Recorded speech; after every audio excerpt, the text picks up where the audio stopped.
ഇപ്പോൾ അയോധ്യയിലേക്ക് നമുക്ക് പോകേണ്ടതുണ്ട്. അയോധ്യ രാമജന്മഭൂമി ക്ഷേത്രത്തിൻ്റെ പ്രാണപ്രതിഷ്ഠാ ചടങ്ങിനായി കേരളത്തിൽ നിന്നും എത്തിയ സന്യാസിവര്യന്മാർക്കൊപ്പം ഗൗതം അനന്തനാരായണൻ ചേരുകയാണ്. ഗൗതം, കേരളത്തിൽ നിന്നുള്ള സന്യാസിവര്യന്മാർക്കൊപ്പമാണ് ഗൗതം ഉള്ളതെന്നാണ് അറിയാൻ സാധിക്കുന്നത്. അവരുടെ ആ ഒരു സന്തോഷവും പ്രതികരണവും നമുക്ക് തേടാം.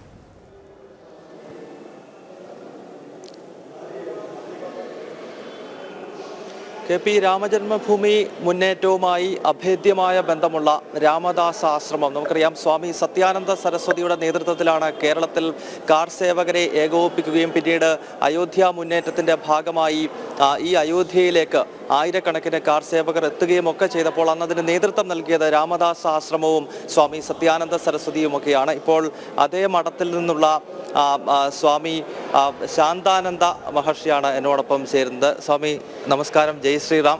ജയ് ശ്രീറാം. രാമദാസ മഠം അയോധ്യ മൂവ്മെന്റിൽ വഹിച്ചിട്ടുള്ള പങ്ക് അതാർക്കും വിസ്മരിക്കാൻ കഴിയുന്നതല്ല. സ്വാമി സത്യാനന്ദ സരസ്വതി വഹിച്ചിട്ടുള്ള പങ്കൊക്കെ എന്ത് തോന്നുന്നു അയോധ്യയിൽ നിൽക്കുമ്പോൾ? രാമരാജ്യത്തിൻ്റെ പുനഃസ്ഥാപനത്തിന് വേണ്ടി ചെങ്കോട്ടുകോണം ശ്രീരാമദാസ് ആശ്രമത്തിൻ്റെ സ്ഥാപകൻ പരമപൂജനീയ ബ്രഹ്മശ്രീ നീലകണ്ഠ ഗുരുപാദർ 1921 രാമായണ പാരായണം, ദിവസവും രാമായണ പാരായണം വേണമെന്ന് സങ്കല്പിച്ച് 103 വർഷങ്ങൾ പിന്നിട്ടിരിക്കുകയാണ്. അങ്ങനെ ആ മഹാഗുരുവിൻ്റെ സങ്കല്പം ഉൾക്കൊണ്ടുകൊണ്ട് അദ്ദേഹത്തിൻ്റെ ശിഷ്യനാണ് ജഗദ്ഗുരുസ്വാമി സത്യാനന്ദ സരസ്വതി തൃപ്പാദങ്ങൾ. അദ്ദേഹം കേരളത്തിൽ 1991 ശ്രീരാമനവമി രഥയാത്ര മൂകാംബികയിൽ നിന്ന് ആരംഭിച്ച് കന്യാകുമാരി വരെ 2 മാസവും 3 മാസവും നീണ്ടു നിൽക്കുന്ന യാത്ര അദ്ദേഹം നിരന്തരം നടത്തുകയുണ്ടായി. ആദ്യത്തെ 3-4 വർഷം അദ്ദേഹം തന്നെയാണ് ഓരോ മൂലയിലും മുക്കിലും ഗ്രാമാന്തരങ്ങളിലും പോയി രാമരാജ്യത്തിൻ്റെ ആവശ്യകതയും രാമരാജ്യ സൃഷ്ടിക്ക് വേണ്ടി നമ്മൾ എന്താണ് ചെയ്യേണ്ടത് എന്നുള്ള കാര്യവും പ്രചരിപ്പിച്ചതും അതിനുവേണ്ടി ആയിരക്കണക്കിന് പ്രഭാഷണങ്ങൾ നടത്തിയിട്ടുള്ളതും. അതിനുശേഷം അദ്ദേഹം കേരളത്തിലെ ഹിന്ദുവിനെ ഉണർത്തുന്നതിന് വേണ്ടി ചെയ്തിട്ടുള്ള അദ്ദേഹത്തിൻ്റെ കർമ്മപരിപാടികൾ, പദ്ധതികൾ, അതുപോലെ തന്നെ ശബരിമലയുടെ വികസനത്തിന് വേണ്ടി അദ്ദേഹം ആവിഷ്കരിച്ച ഹരിവരാസനം പദ്ധതി, അതുപോലെ ഹിന്ദു സന്യാസിമാരെ ഏകോപിപ്പിക്കുന്നതിന് വേണ്ടി ധർമ്മ ആചാര്യ സമീക്ഷ, അതുപോലെ ശതകോടി അർച്ചന, സഹസ്രകോടി അർച്ചന തുടങ്ങിയിട്ടുള്ള ആധ്യാത്മിക പരിപാടികൾ, ഇങ്ങനെ നിരന്തരം തിരുവനന്തപുരം ശ്രീ പത്മനാഭസ്വാമി ക്ഷേത്രത്തിൻ്റെ മുന്നിൽ 12 ദിവസം നീണ്ടു നിൽക്കുന്ന ഹിന്ദു മഹാസമ്മേളനം. ആ സമ്മേളനത്തിൽ ഈ അയോധ്യയിൽ വീരമൃത്യു വരിച്ച കോത്താരി സഹോദരന്മാരുടെ അച്ഛനെയും അമ്മയെയും വിളിച്ചു കൊണ്ടുവന്ന് അവർക്ക് പുരസ്കാരം കൊടുത്ത പരിപാടി, അതുപോലെ അതിൽ നേതൃത്വം കൊടുത്ത അശോക് സിംഗാജിയെ അവിടെ വിളിച്ചു വരുത്തി അദ്ദേഹം വീരമാരുതി പുരസ്കാരം കൊടുത്തത്. അന്ന് അയോധ്യയുമായി ബന്ധപ്പെട്ട ആ സമരത്തിൽ പങ്കെടുത്ത സർവ്വപേരെയും കഴിയുന്നത്ര ഇവിടെ നിന്ന് അവിടെ വരുത്തി അദ്ദേഹം പുരസ്കാരങ്ങൾ നൽകി ആദരിച്ചു. അതുപോലെ തന്നെ അവിടുത്തെ നമ്മുടെ കേരളീയരെ പരിചയപ്പെടുത്തി. ഇങ്ങനെ സ്വാമി ചെയ്തിട്ടുള്ള കാര്യങ്ങൾ ഒന്നിനു പുറകെ ഒന്നായി പറഞ്ഞാൽ അത് തീരാത്തതാണ്. ചടയമംഗലം കോദണ്ഡരാമ പ്രതിഷ്ഠ നടത്തി ഇന്ന് അവിടെ ജടായുവിൻ്റെ അവസ്ഥ നമുക്കറിയാം. അവിടുത്തെ ക്ഷേത്രം, ഭവ്യമായ ക്ഷേത്രം ഏതവസ്ഥയിൽ നിൽക്കുന്നു എന്ന് നമുക്കറിയാം. കൊട്ടിയൂർ പാലുകാച്ചി മലകളിൽ അദ്ദേഹം നടത്തിയ പ്രക്ഷോഭം അത് നമുക്കറിയാം. ഇവിടെ ആ കാലഘട്ടത്തിൽ ഈ അയോധ്യയുടെ സമരപ്രക്രിയയിൽ മുന്നണി പോരാളിയായി അശോക് സിംഗാർജിയോടൊപ്പം നിന്ന് മറ്റു മഹാത്മാക്കളോടൊപ്പം പ്രവർത്തിച്ച മഹാത്മാവാണ് ജഗദ്ഗുരുസ്വാമി സത്യാനന്ദ സരസ്വതി തൃപ്പാദങ്ങൾ. അദ്ദേഹം എൻ്റെ ഗുരുവാണ് എന്ന് എടുത്തു പറയേണ്ട ആവശ്യമില്ല. അദ്ദേഹം നൽകിയ ആ ആദേശങ്ങൾ, ആ ആജ്ഞകൾ ശിരസാവഹിച്ചുകൊണ്ടുള്ള പ്രവർത്തനമാണ് അദ്ദേഹത്തിൻ്റെ സമാധിക്ക് ശേഷം നടന്നുകൊണ്ടിരിക്കുന്നത്. സമാധിക്ക് മുമ്പ് അദ്ദേഹം പറഞ്ഞ ഒരു കാര്യം എല്ലാ പേരെയും ഒന്ന് ഓർമ്മിപ്പിക്കുവാൻ ഞാൻ ആഗ്രഹിക്കുകയാണ്. ഞാൻ സമാധിയായി കഴിഞ്ഞതിനു ശേഷമാണ് ഞാൻ വിഭാവനം ചെയ്ത സർവ്വ പദ്ധതികളുടെയും ഫലം നിങ്ങൾ കാണാൻ പോകുന്നത്. അതിനുള്ള കാര്യങ്ങൾ നിങ്ങൾ നീക്കിയാൽ മതി എന്ന് അദ്ദേഹം പറഞ്ഞിട്ടുണ്ട്. അതിൻ്റെ വെളിച്ചത്തിൽ അയോധ്യയിൽ 2015, 2016, 2017 ഞാൻ കർണാടകത്തിൽ ബാംഗ്ലൂർ കേന്ദ്രീകരിച്ച് ശ്രീരാമദാസ് ആശ്രമത്തിൽ നിന്ന് കർണാടകത്തിൽ അങ്ങനെ രാമരാജ്യ രഥയാത്ര 3 വർഷം നടത്തുകയുണ്ടായി. 2018 അദ്ദേഹം നേരത്തെ പറഞ്ഞിരുന്നു അയോധ്യയിൽ നിന്ന് രാമേശ്വരത്തേക്കും രാമേശ്വരത്തിൽ നിന്ന് അയോധ്യയ്ക്കും 2 യാത്രകൾ നടത്തണം. അത് ശ്രീരാമൻ്റെ വനവാസം എന്നുള്ള സങ്കല്പത്തിൽ 14 മാസത്തെ സങ്കല്പത്തിലാണ് നടത്തേണ്ടത്. 14 മാസത്തെ വനവാസം കഴിഞ്ഞ് രാമൻ രാമേശ്വരത്തു നിന്ന് തിരിച്ച് അയോധ്യയിലെത്തിയാൽ അവിടെ ശ്രീരാമ പട്ടാഭിഷേകം ചെയ്യണം.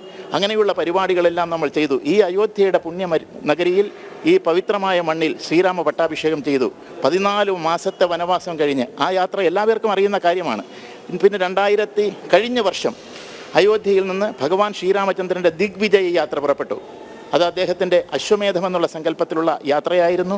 അത് അയോധ്യയിൽ നിന്ന് ബഹുമാനപ്പെട്ട ഈ ട്രസ്റ്റിൻ്റെ രാം ജന്മഭൂമി തീർത്ഥക്ഷേത്ര ട്രസ്റ്റിൻ്റെ ജനറൽ സെക്രട്ടറി ശ്രീ മാനനീയ ചമ്പത് റായ്ജി ദീപം ആ അയോധ്യയുടെ ക്ഷേത്രത്തിൽ നിന്ന്, ഗർഭഗുടിയിൽ നിന്ന്, ശ്രീകോവിലിൽ നിന്ന് പകർന്നു തന്ന് അത് ക്ഷേത്ര രഥത്തിൽ പ്രതിഷ്ഠിച്ചാണ് ഇവിടെ നിന്ന് പോയത്.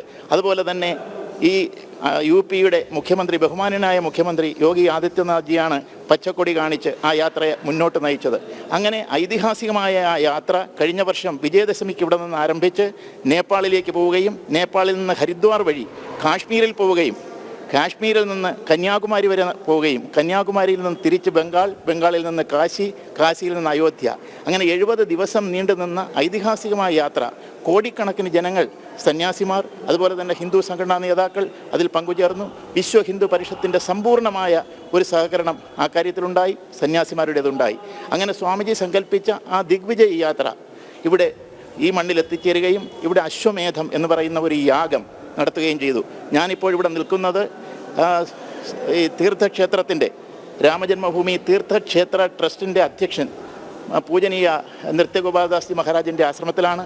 നിങ്ങളിതാ കാണുന്നത് ഇവിടെ രംഗനാഥസ്വാമിയാണ്. ശ്രീ പത്മനാഭസ്വാമി ഇവിടെ ശയനം ചെയ്യുകയാണ്, അധിവസിക്കുകയാണ്. അപ്പോൾ ഈ മണ്ണിൽ നിന്നുകൊണ്ട് ഒരു കാര്യം വളരെ വ്യക്തമായി പറയാൻ ഞാൻ ആഗ്രഹിക്കുകയാണ്.